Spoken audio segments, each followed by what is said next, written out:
Hello to everyone.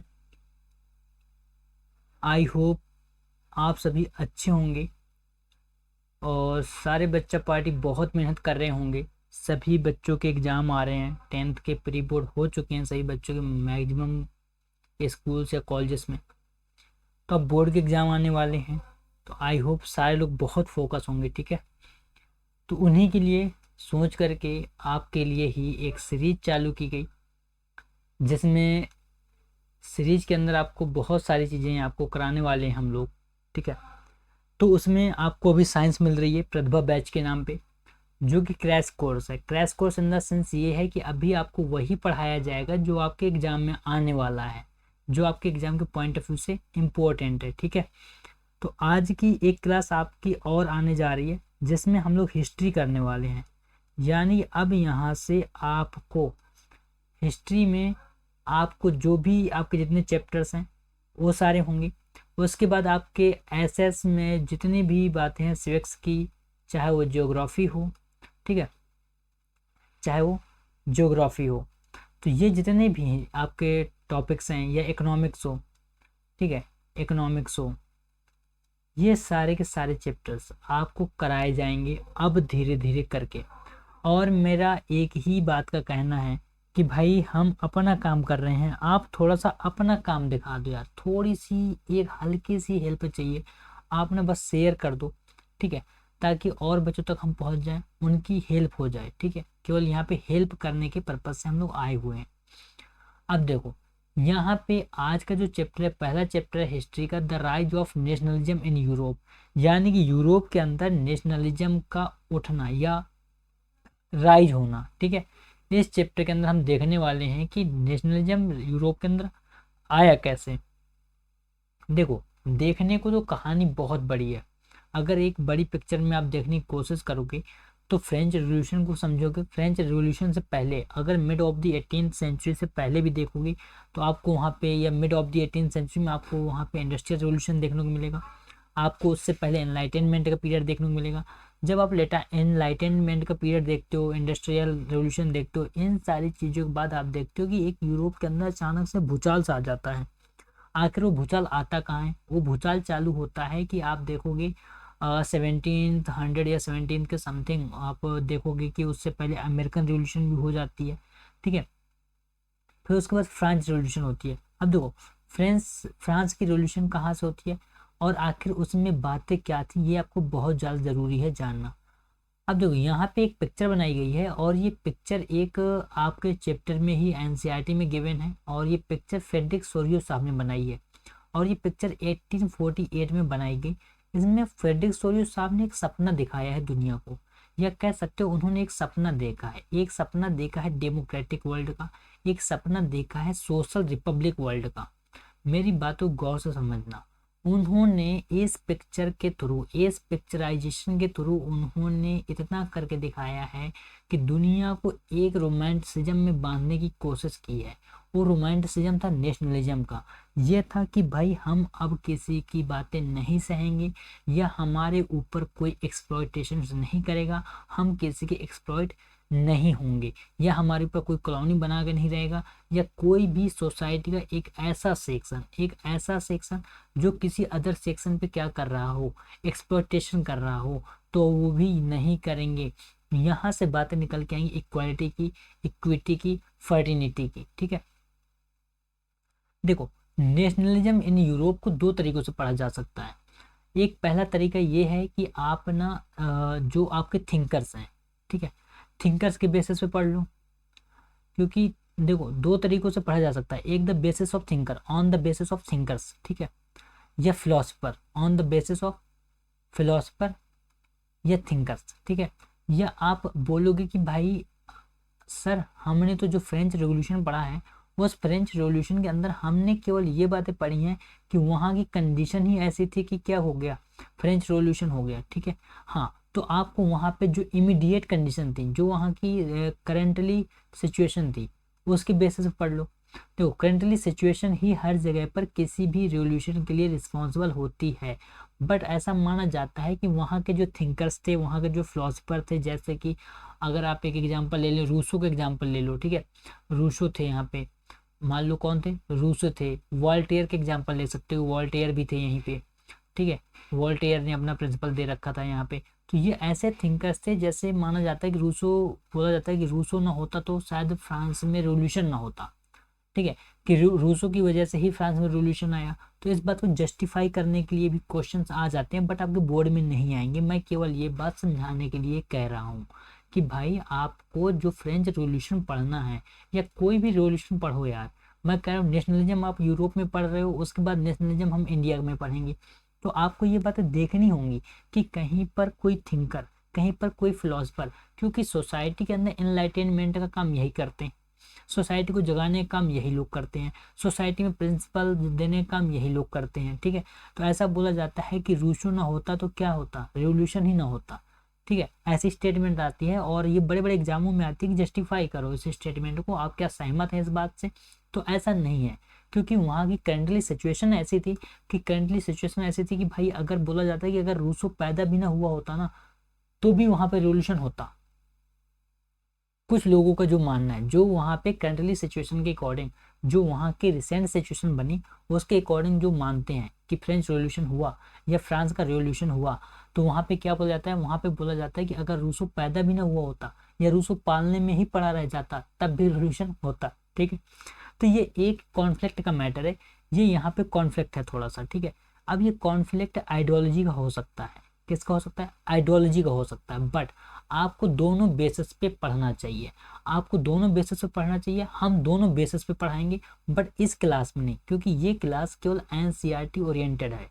अगर जो भी क्लास हमारी एनसीईआरटी ओरिएंटेड होगी उसमें हम एनसीईआरटी की बेसिस पर जो डेप्थ की बातें होंगी वो करेंगे, बाकी अदर बातें नहीं करेंगे। तो on the basis of philosopher या on the basis of thinker की जो बातें हैं, ये थोड़ा सा एक हट के टॉपिक है कि भाई फ्रांस में रूसो का क्या योगदान था, या फ्रेंच रेवोल्यूशन में रूसो के क्या योगदान थे, या वॉल्टेयर का क्या योगदान था, या वहाँ पे सेपरेशन ऑफ पावर जो थ्योरी आई थी उनका क्या योगदान था, ठीक है, उनका क्या कंट्रीब्यूशन थे। तो ये सारी बातें आपको वहाँ पे समझनी होंगी अगर आप on the basis of thinkers पढ़ते हो, ठीक है। तो एक तो भाई स्टेज ही हो गया कि ठीक है आप एक इस बेसिस पे पढ़ लो। दूसरा करंटली सिचुएशन, कि वहाँ के भाई सोशल सोशल सिचुएशन ऐसी थी, वहाँ की इकोनॉमिकल सिचुएशन ऐसी थी, क्या थी, इकोनॉमिकल सिचुएशन ऐसी थी, और यह वहाँ पे आपकी पॉलिटिकल सिचुएशन ऐसी थी, ठीक है, कौन सी, पॉलिटिकल। यानी कि ये सिचुएशन ऐसी थी कि वहाँ पे क्या हो गया, रेवोल्यूशन हो गया। तो जो करंटली सिचुएशन को रिस्पॉन्सिबल मानते तो वो बोलते हैं कि रूसो पैदा भी ना हुआ होता या रूसो पालने में पड़ा रह जाता तब भी फ्रांस में रेवोल्यूशन होता। ये तो बात सही है भाई, क्योंकि कोई थिंकर रेवोल्यूशन करा नहीं सकता, हाँ जगा सकता है। मैं आपको जगा रहा हूँ, आप बोल दो मुझे फिलोसफर हूँ या कुछ भी आप अगर बोल दो, तो मैं आपको जगाने का काम कर रहा हूँ, बट मैं आपके अंदर रेवोल्यूशन पैदा नहीं कर सकता। या मैं हाँ हेल्प कर सकता हूँ, मैं एक स्पार्क का काम कर सकता हूँ, मैं आपको उकसा सकता हूँ, बट आपके अंदर जो कुछ करने की, कुछ कर गुजरने की जो हिम्मत आएगी ना, वो आपकी कंडीशन से आएगी, आपके बैकग्राउंड से आएगी, आपकी सिचुएशन से आएगी। आप सिंपल सी बात है, मैं बोल रही कि भाई हाँ आप जो है बहुत अच्छे मान लो फैमिली से हो, बहुत बढ़िया खानदान, सारी चीज़ें, बोले कि भाई सब फादर दादा लोगों ने कमा के रख दिया, तो अब हमें क्या करना है, हम क्यों करें, ठीक है। वहीं एक मिडिल क्लास का बच्चा है, बोलता है नहीं भाई हम तो सिस्टम फाड़ देंगे, क्या करेंगे, सिस्टम फाड़ देंगे। अब देखो, अब यहाँ पे एक ही सोसाइटी के अंदर आप दो बंदे हो, अब एक ही सोसाइटी के अंदर दो बंदे को मैं ले रहा हूँ, ठीक है। मैं रेवोल्यूशन को समझाने की एक हल्की सी पिक्चर क्रिएट करने की कोशिश कर रहा हूँ, रेवोल्यूशन होता कैसे है। यहाँ पर एक बंदा ए है और यहाँ पर एक बंदा बी है, ठीक है। ये जो ए वाला बंदा है ये बहुत अच्छी फैमिली से है, कैसी है, बहुत अच्छी फैमिली से। भाई साहब यहाँ पे वुमेन की इक्वालिटी है, यहाँ पे लोगों की इक्वालिटी है, यहाँ पे राइट टू प्रॉपर्टी भी है, यहाँ पे राइट टू फर्टिनिटी है, सारी चीज़ें हैं इन लोगों के पास में, ठीक है। अब एक बंदा बी है, अब देखो यहाँ पर क्या है, ये मान लो पुअर फैमिली से है, पुअर फैमिली से ले लो, या मिडिल क्लास फैमिली से है, किससे, मिडिल क्लास फैमिली से है, ठीक है। अब देखो दोनों बंदों में डिफरेंस कितना होगा, सिंपल सी बात है, ये बंदा बोलेगा मेरे को गवर्नमेंट सर्विस नहीं करनी, क्यों नहीं करनी, मेरी फैमिली बिजनेसमैन है, मेरी फैमिली में लोग ऐसे हैं, मैं बिजनेस में जाऊंगा और मुझे पढ़ाई नहीं करनी, ठीक है। अब यानी इसके अंदर क्यों, सिंपल सी बात है, इसे सब कुछ स्टेबल किया हुआ मिल गया, तो इसके अंदर वो स्पार्क नहीं होगा, यानी ये अपने एफर्ट्स नहीं लगाएगा, बट ये क्या करेगा, ये बोलेगा भाई मेरे दादा नहीं कर पाए, मेरे फादर नहीं कर पाए, मैं सिस्टम फाड़ दूंगा, मैं क्या कर दूंगा, सिस्टम फाड़ दूंगा। अब देखो अब ये सिस्टम फाड़ने पे उतर आया कि भाई सिस्टम फाड़ना है अब कुल मिला करके, ठीक है। तो अब यहाँ पे इसके लिए कौन रिस्पॉन्सिबल है, इसकी जो सिचुएशन है वो रिस्पॉन्सिबल है, ये रिस्पॉन्सिबल नहीं है उस स्पार्क के लिए, उस स्पार्क के लिए ये रिस्पॉन्सिबल नहीं है जो इसके अंदर आया। यानी जो पोटेंशियल इसके अंदर निकल के आएगा वो पोटेंशियल इसकी सिचुएशन डिसाइड करेगी। कौन डिसाइड करेगी, पोटेंशियल इसका सिचुएशन डिसाइड करेगा, ना कि हम, ना कि आप, ना कि कोई थिंकर, ना कोई फिलोसफर। मैं बोल रहा हूँ आपको कोई मोटिवेट नहीं कर सकता, सब कुछ बिजनेस है यार। जितनी भी मोटिवेशन की दुकानें चला रहे हैं, जितनी भी क्लासेस चल रही हैं, सब क्या है, सब बिजनेस है।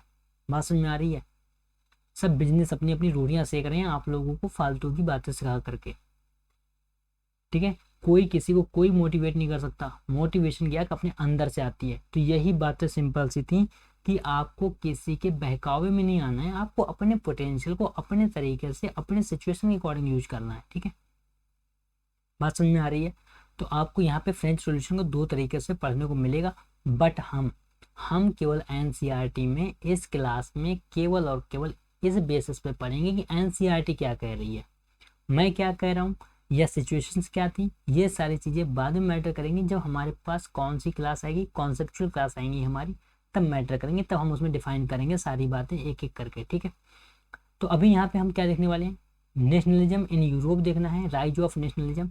तो यहाँ पे कहानी शुरू होती है इस पिक्चर से कि इस पिक्चर में फ्रेडरिक सोरियो ने एक सपना देखा, एक ड्रीम देखा, एक ड्रीम उन्होंने जो देखा था वो ड्रीम था world wide democratic and social Republic का, कि भाई साहब जनतांत्रिक होना चाहिए।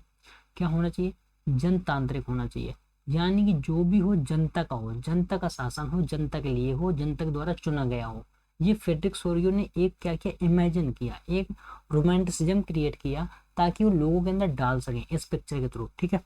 इस पिक्चर के थ्रू क्या कर सकें, वो लोगों के अंदर डाल सकें, ठीक है। यहाँ पे एक जो है आप देख सकते हो कि एक स्टैचू बना दिया गया, यहाँ पे दिखाया गया है कि भाई साहब यहाँ से कुछ लोग आ रहे हैं, या उनकी जो देवताएं हैं या जो भी हैं, जिसका भी इन लोगों ने एग्जिबिशन किया, वो सारी चीज़ें हम अभी पढ़ेंगे, ठीक है। उन्होंने फ्लैग को दे दिया कि हाँ भाई फ्लैग है, ठीक है। या फ्लैग में रोमांटिसिज्म पैदा कर दिया कि हम अपने झंडे के लिए लड़ेंगे, हम अपने देश के लिए लड़ेंगे, हम अपनी कंट्री के लिए लड़ेंगे, हम अपने सेक्शन के लिए लड़ेंगे, हम अपने भाई बहनों के लिए लड़ेंगे। हमने जो हमारे जो मान लो पहले के लोग थे जो उन्होंने कहा हम नहीं सहेंगे, हम मोनार्कियल के अगेंस्ट जाएंगे, हम डेमोक्रेसी लेकर के आएंगे। तो फ्रेडरिक सोरियो का सपना क्या था, फ्रेडरिक सोरियो ने बोला कि भाई साहब इस पिक्चर में उन्होंने डिफाइन किया कि मुझे एक मेरा ड्रीम है जिसमें डेमोक्रेटिक एंड सोशल रिपब्लिक के थॉट, कैसे सोशल एंड रिपब्लिक के थॉट है, डेमोक्रेटिक सोशल रिपब्लिक यानी कि सामाजिक गणतंत्र, सामाजिक गणतंत्र की बातें इन्होंने की हैं। अब देखो हिंदी के टर्म्स में थोड़ा सा यूज करूंगा, रीजन है क्योंकि हिस्ट्री जितनी हिंदी में समझ में आती है उतनी इंग्लिश में समझ में नहीं आती। बट मैं आपको कोशिश यही रहेगी कि भाई साहब आप इंग्लिश मीडियम वाले लोग हैं तो टेंशन नहीं लेना है, ठीक है, तो टेंशन नहीं लेना है। चलिए देखो यहाँ पे कहना क्या है, इन 1848 में फ्रेडरिक सोरियो ने क्या किया, जो कि एक फ्रेंच आर्टिस्ट है। पहली बात कौन है, ये फ्रेंच आर्टिस्ट है। Prepared a series of 4 prints visualizing his dream of a world made up of democratic and social republic। उन्होंने अपने एक सपने को एक पिक्चर में ड्राइव करने की कोशिश की और उस पिक्चर में उन्होंने बोला कि मैंने ये सपना देखा है और इस सपने को मैं विजुअलाइज करना चाहता हूँ इस पिक्चर के थ्रू। और उन्होंने उस पिक्चर में दिखाया कि भाई दुनिया को एक डेमोक्रेटिक एंड सोशल रिपब्लिक के तौर पे देखने की कोशिश की, या उन्होंने दिखाने की कोशिश की। उस सीरीज में जो पहली फर्स्ट प्रिंटिंग है, जो फर्स्ट प्रिंट है, उसमें उन्होंने क्या दिखाया, उन्होंने फिगर 1 में दिखाया कि सोच the people of a Europe and America. उन्होंने अमेरिका एंड यूरोप के लोगों को दिखाया कि उसमें अमेरिका एंड यूरोप के लोग हैं, उसमें man and women of all ages हैं, यानी कि हर उम्र के, छोटा बड़ा, मिडिल एज का, यंग, बूढ़ा, बच्चा, सारे लोग हैं। And social classes marching in a long train. और ये सारे के सारे लोग क्या कर रहे हैं, एक लॉन्ग ट्रेन में मार्च कर रहे हैं। And offering homage to a statue of liberty as they pass by it. और ये क्या कर रहे हैं, एक स्टैचू ऑफ लिबर्टी को क्या कर रहे हैं, देख रहे हैं, या उसे homage to a statue of liberty they pass by it as you would recall अगर आप इसे रिकॉल करोगे तो artist of the time of French revolution personified liberty as a female figure. अब देखो यहाँ पे अगर आप इस पिक्चर को देखोगे तो इन्होंने किया क्या है, इन्होंने एक तरह से जो लिबर्टी है, जैसे आप स्वतंत्रता बोलते हो, जैसे आप इंडिपेंडेंसी बोलते हो, जैसे आप फ्रीडम बोलते हो, उन्होंने उस फ्रीडम को एक लेडीज के फॉर्म में दिखाया है। इस लेडीज के फॉर्म में दिखाने की कोशिश की है किसने, फ्रेडरिक सोरियो ने। ठीक है, कि भाई ये लिबर्टी है। और उन्होंने क्या दिखाया है कि भाई साहब ये लोग, ये यूरोप एंड अमेरिका के लोग हैं, और यूरोप एंड अमेरिका के लोग क्या कर रहे हैं, ये एक बहुत लंबी चैन में चले आ रहे हैं, और इन्हें क्या चाहिए, इन्हें सिंपल सी बात है लिबर्टी चाहिए। क्या चाहिए, लिबर्टी चाहिए। और इस लिबर्टी को उन्होंने इंट्रोड्यूस किया किस टाइप में, एक फीमेल फिगर में। ठीक है, here you can recognise the torch of enlightenment. आप यहाँ पे क्या देख रहे हो, torch of enlightenment, CBS in one hand and charter of the rights of man in the others. ठीक है, यहाँ पे एक बात को गौर से मेरी बात को समझना, इस पिक्चर की हर चीज को, हर खूबी को समझने की कोशिश करनी है। इसने क्या कहा, फ्रेडरिक सोरियो ने क्या दिखाया कि ये जो पिक्चर है भाई, इस पिक्चर को गौर से देखो। इस पिक्चर में उन्होंने बोला कि जो लिबर्टी है उसे एज अ वुमेन के फॉर्म में दिखा दिया गया, वुमेन के फॉर्म में दिखा दिया गया। और उन्होंने बोला कि इसके इस हैंड में एक लैंप है, एक टॉर्च है, जो कि टॉर्च है उन्होंने बोला कि इनलाइटेनमेंट का है, यानी कि प्रबोधन का है, यानी कि लोगों से बोला जा रहा है कि भाई जागो, ये टाइम जागने का है, ये टाइम सोने का नहीं है, किसका है, जागने का है। और दूसरे हाथ में उन्होंने दिखाया कि इसमें लोगों के क्या है, चार्टर हैं, राइट ऑफ चार्टर। चार्टर का मतलब होता है कि कोई भी एक ऐसा आपको बना के दे दिया जाए, कोई भी एक ऐसा पत्र या ऐसा लेटर जिस पे आपके राइट्स हों, जिस पे आपके नेचुरल राइट्स हों, जिस पे आपके फंडामेंटल राइट्स हों। ठीक है, तो उसे बोला जाता है चार्टर। क्या बोलते हैं, चार्टर। क्या दोनों बातें क्लियर हैं, क्या इस डायग्राम की बातें क्लियर हुई या नहीं हुई। आपको इस डायग्राम से क्वेश्चन पूछ सकता है भाई, मेरे मेरे जितने भी बच्चा पार्टी हैं, जो भी बोर्ड के लिए एग्जाम देने जाना है या कहीं भी किसी भी टाइप का आपको एग्जाम देना है, तो आप इस बात को ध्यान दें कि इस फिगर में क्या क्या डिनोट किया गया है। तो जो ये वुमेन है एज आ लिबर्टी को डिनोट करती हैं, एज आ लिबर्टी को डिनोट करती हैं। इनकी हैंड में जो ये क्या है, ये इनके हैंड में सिंपल सा जो ये क्या है, लैंप है, वो लैंप किसको करता है, टॉर्च ऑफ एनलाइटेनमेंट को डिनोट कर रहा है। और ये जो आप देख रहे हैं कि इन्होंने एक लेटर या एक पत्र टाइप का पकड़ा हुआ है, ये पत्र चार्टर ऑफ द मैन या charter of the right of the man, यानी कि जो लोगों के राइट्स हैं, कौन से rights, natural rights, fundamental rights, उन सारी चीज़ों को ये डिनोट करते हैं। क्या बात क्लियर है। On the earth in the foreground of the image lie the shattered remains of the symbols of absolutist. ठीक है, absolutist institutions. In Sorrieu's utopian vision the peoples of the world The peoples of the world are grouped as distinct nations identified through their flags and national costumes. Leading the procession, way past the Statue of Liberty and the United States and Switzerland, which by this time were already nation states. बात को गौर समझने की कोशिश करो। यहाँ पर ये बात कही गई है कि इसमें जो बातें हैं, यहाँ पर जो लोग दिखाए गए हैं, ये यहाँ पे दो चीज़ों को डिनोट करते नजर आ रहे हैं। एक तो पहली बात ऑब्सोल्यूटिस्ट है, ऑब्सोल्यूटिस्ट इंस्टीट्यूशन एंड यूटोपियन, दोनों का मीनिंग क्या है यहाँ पे बात को देखें। ऑब्सोल्यूटिस्ट का मतलब है literally a government or a system of rule, एक गवर्नमेंट या एक system of rule that has no restraints on the power exercise, यानी कि उन्हें भाई साहब रूल करने में या उन्हें क्या करने में, उन्हें राज करने में कोई प्रॉब्लम नहीं है, उनके अगेंस्ट कोई पावर एज अ रजिस्ट्रेंट नहीं है। तो in history the term refers to a form of monarchical government, यानी कि जहाँ पर राजा ही सब कुछ है और राजा की इच्छाएं ही राजा का शासन है। ठीक है, that was centralised and militarised and repressive. तो इस टाइप की जो भी गवर्नमेंट होती है उन्हें क्या बोलते हैं, ये एक तो सेंट्रलाइज होगी या तो मिलिटराइज होगी, यानी कि मिलिट्री वहाँ पे शासन कर रही होगी, या रिप्रेसिव होगी। ठीक है, यूटोपियन का मतलब होता है a vision of a society that is so ideal, एक सोसाइटी का विजन जो कि बहुत आइडल है, that it is unlikely to actually exist, जो कि क्या करता है, एक तरह से अनलाइकली एग्जिस्ट करता है एक्चुअल में, तो उसे बोलते हैं यूटोपियन। क्या दोनों टर्म क्लियर है? क्या दोनों टर्म क्लियर हैं? तो फ्रेडरिक सोरियो ने क्या कहा है, उन्होंने इस बात को आइडेंटिफाई किया है कि भाई उनके हाथ में फ्लैग्स हैं एंड नेशनल कॉस्ट्यूम है, जो लोगों को डिनोट कर रही है कि भाई हम इस आइडेंटिटी को बिलोंग करते हैं, ठीक है। Leading the procession was past the statue of liberty are the United States and Switzerland, जो कि उस टाइम के ऑलरेडी नेशन स्टेट थे। क्या थे? उस टाइम के ऑलरेडी नेशन स्टेट थे। अब देखना, अब यहाँ पे फ्रांस का रोल क्या आता है। France identifiable by the revolutionary tricolour has just reach the statue. तो अब यहाँ पे फ्रांस क्या करता है, फ्रांस उस स्टैचू के पास में पहुंचता है। क्यों? यहाँ पे देखो, दोनों बातें मेरी गौर समझना। मैंने आपको पहले बोला ये सारी बातें आपको कॉन्सेप्ट क्लास में कराई जाएंगी कि 1700 या 1726 के आसपास अगर आप देखोगे तो वहाँ पे आपको ये देखने को मिलेगा कि यूनाइटेड स्टेट में या अमेरिकन रिवोल्यूशन फ्रांस रिवोल्यूशन से पहले हुई थी। स्विट्जरलैंड के अंदर जो भी रिवोल्यूशन हुए वो फ्रेंच रिवोल्यूशन से पहले हुए थे, ठीक है।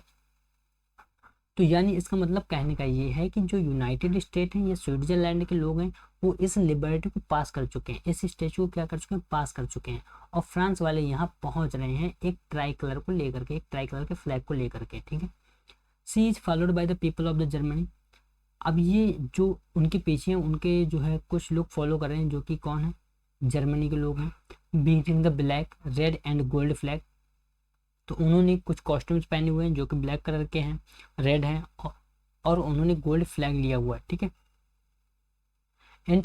Interestingly, at the time when Sorio created this image, the German peoples did not yet exist a united nation. The flag they carry in an expression of liberal hopes in 1848 to unify the numerous German-speaking principalities into a nation state under a democratic constitution. मेरी बात को यहाँ पे गौर समझना।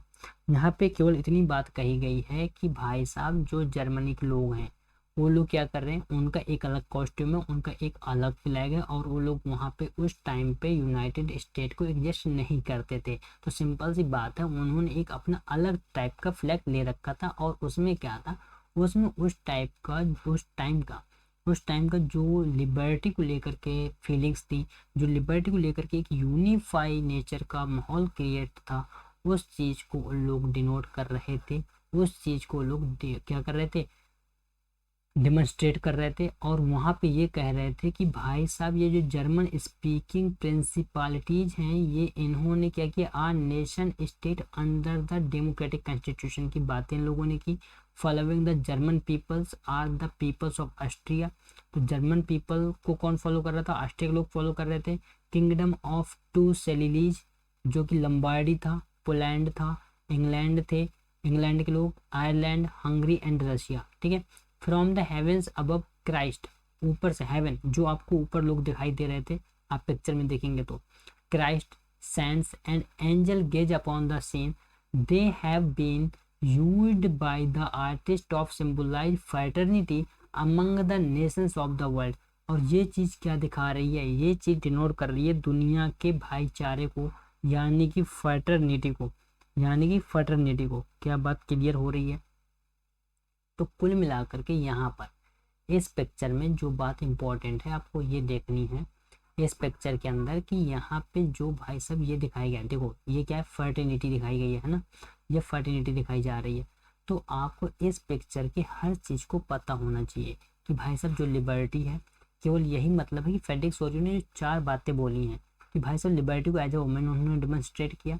As a women demonstrate करने के बाद आपने देखा कि इसमें दिखाया गया कि जो यूएसए या यूनाइटेड स्टेट या यूनाइटेड नेशन या स्विट्जरलैंड के लोग हैं वो लोग क्या कर चुके हैं, वो इसे पास कर चुके हैं, इसे क्या कर चुके हैं, क्रॉस कर चुके हैं, पास कर चुके हैं। जो फ्रांस के लोग हैं वो फ्रांस के लोग इसके पास पहुंच रहे हैं एक ट्राई कलर का फ्लैग लिए हुए, ठीक है। और उनके फ्रांस के लोगों को कुछ लोग क्या कर रहे हैं, फॉलो कर रहे हैं, ठीक है। उस बात को याद रखना है। अब देखो सिंपल सी बात है, फ्रांस के लोग यानी यहाँ पहुँच रहे हैं, यानी कि यहाँ पे केवल ये बात कही गई है कि जो फ्रांस के लोग पहुँच रहे हैं मतलब कि लिबर्टी के पास पहुँच रहे हैं, मतलब कि वहाँ पर एक सीन क्रिएट हो रहा होगा। अब कैसा सीन क्रिएट हो रहा होगा, एक सोशल, पॉलिटिकल, इकोनॉमिकल, कि भाई नहीं अब हमें ये बातें चाहिए। क्यों चाहिए? क्योंकि यहाँ से दिखाया गया कि एनलाइटेनमेंट है ना, इसके हाथ में एक टॉर्च ऑफ द एनलाइटेनमेंट है, यानी कि इन लोगों के अंदर प्रबोधन आ रहा होगा, इन लोगों के अंदर क्या आ रहा होगा, सिंपल सी बात है, जागरूकता आ रही होगी, अवेयरनेस आ रही होगी। और उन्होंने बोला कि ये भाई इनके पास क्या है, ये सेकेंड हैंड में क्या है, ये चार्टर ऑफ द राइट है। तो ये चार्टर ऑफ द राइट्स है, सिंपल सी बात है, उन्होंने बोला कि हमारे पास नेचुरल राइट्स थे, हमने जो है जो नेचुरल राइट थे वो सारे के सारे इस चीज़ में हमारे लिखे हुए हमारे फंडामेंटल राइट हैं, और अब हमें ये चाहिए और हमें ये चाहिए। यही बात तो रूसो वहाँ बोल रहा था, रूसो यही तो बोल के आए थे कि भाई साहब इंसान जब पैदा होता है तो वो फ्री होता है। क्या होता है? फ्री होता है, उस पर किसी भी टाइप की बॉन्डिंग या उसे किसी भी टाइप के बंधन में नहीं रखा जाता। बट यहाँ पर आने के बाद कुछ इंस्टीट्यूशंस, कुछ ऑर्गेनाइजेशंस अपनी चीज़ों को पूरा करने के लिए, अपने स्वार्थ को सिद्ध करने के लिए उसे क्या कर देते हैं, उसे बंधनों में बांध देते हैं। ठीक है, यही बात उन्होंने बोली थी। ठीक, उसकी बातें बाद में करेंगे जब हम अलग से कोई क्लास लेके आएंगे। ठीक है, तो ये सारी बातें आपको यहाँ पे ध्यान देनी है। ठीक, अब यहाँ पे देखो, आई होप इतनी बात क्लियर हो गई होगी। तो this chapter will deal with the menu of the issues visualised by Sorrieu in figure 1 during the 19th century. तो यहाँ पे 19वीं शताब्दी की बात करनी है, 19th सेंचुरी की बात करनी है। Nationalism emerged as a force which brought about sweeping changes in the political and mental world of the Europe. यानी कि एक तरह से नेशनलिज्म यहाँ पर 19th सेंचुरी में ऐसे उठा कि इसने कुछ चेंजेस लेकर के आया। कैसे चेंजेस लेकर क्या? स्वीपिंग चेंजेस किए पॉलिटिकल एंड मेंटल वर्ल्ड, यानी कि लोगों के अंदर अवेयरनेस आना चालू हुई, यानी कि एनलाइटेनमेंट वाला बात, वही बातें यहाँ पे आनी चालू हुई। ठीक है, the end result of these changes was the emergence of nation state. यहाँ पे जो लास्ट में ये बात हुई उसमें एक रिजल्ट निकल के आया, किसका? नेशन स्टेट के फॉर्म में, कि emergence of the nation state in place of multi national dynastic empires of the Europe. ठीक है, तो वहाँ पे जो भी बहुत सारे, या मल्टी डायनेस्टिक का मतलब यहाँ पर ये है कि multi national dynastic empires of the Europe, इनकी मतलब यहाँ पर ये है फ्रेडरिक सोरियो का कहने का कि जो वहाँ पर डायनेस्टीज थी, छोटे छोटे हिस्सों में जो मोनार्कियल गवर्नमेंट थी, उन मोनार्कियल गवर्नमेंट की जगह पर एक नेशन स्टेट की थ्योरी निकल के आई कि भाई ये सारी चीज़ें आप, छोटी छोटी मोनार्कियल गवर्नमेंट नहीं रहेंगी, एक नेशन स्टेट बनेगा जिसमें सभी के राइट होंगे, जिसमें इक्वालिटी होगी, जिसमें फर्टिनिटी होगी, जिसमें इक्विटी होगी, जिसमें पार्टिसिपेशन होगा, जहाँ पर लोग रहेंगे अपने राइट के अकॉर्डिंग रहेंगे, जहाँ पर डेमोक्रेटिक गवर्नमेंट होगी, जहाँ पर सोशल रिपब्लिक की बातें होंगी। ठीक है, ये सारी चीज़ें कहाँ पर निकल करके आई? ये सारी चीज़ें यूरोप के अंदर निकल करके आई। क्या बात क्लियर हुई? The concept and practices of modern state in which a centralized power exercised sovereign control over a clearly defined territory had been developing over a long period of time in Europe, but nation state was one in which the majority of its citizens and not only its rulers came to develop a sense of common identity and shared history or descent। ठीक है, तो simple सी बात यहाँ पर यही बोली गई है कि यहाँ पे मेजोरिटी ऑफ द सिटीजन्स और ना कि यहाँ के रूलर्स, वो लोग निकल करके आए और उन्होंने एक कॉमन सेंस आइडेंटिटी को शेयर करने की कोशिश की, एक कॉमन हिस्ट्री को शेयर करने की कोशिश की। This commonness did not exist from time immortal. ठीक है, immemorial, it was forged thoughts struggles through the actions of leaders and the common people. This chapter will look at the diverse processes through which nation states and nationalism came into being in the 19th century in Europe। तो इस बात को आपको ध्यान देना है कि भाई साहब यहाँ पर क्या क्या बातें हो करके आई थी। तो आपको at the last, at the end आपको यही बात ध्यान देनी है कि यहाँ पे फ्रेडरिक सोरियो ने क्या क्या बातें की हैं। फ्रेडरिक सोरियो समझ में आ गया तो आप समझ लेना ये चैप्टर आपको समझ में आ गया। ठीक है, अब हम नेक्स्ट क्लास में देखेंगे। मैंने बोला जितने सेक्शन में चैप्टर डिवाइड होगा उतने ही सेक्शन में हमारी क्लास आएगी।